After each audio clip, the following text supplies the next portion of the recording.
To troubleshoot WorldPay setup, start by verifying your account information and ensuring that your account is active and in good standing. Check that your merchant ID, installation ID, and MD5 secret are correct and properly configured.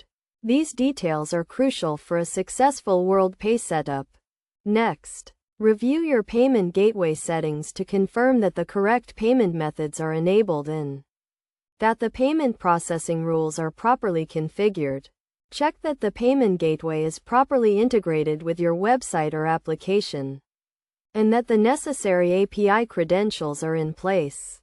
Check your website or application logs for any error messages related to WorldPay setup.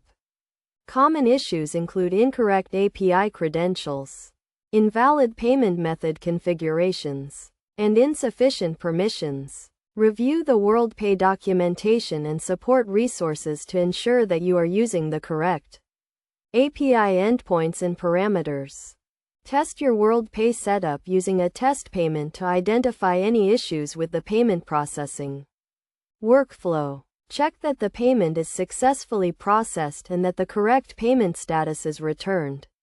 If you encounter any issues during testing, review the WorldPay troubleshooting guides and support forums for solutions to common problems.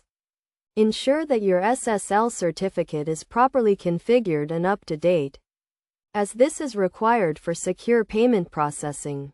Check that your website or application is properly secured and that all payment data is handled in accordance with industry standards. Finally, contact WorldPay support if you are unable to resolve the issue on your own. Provide detailed information about the issue you are experiencing, including any error messages and payment processing logs. This will help the support team to quickly identify and resolve the issue, getting your WorldPay setup up and running smoothly.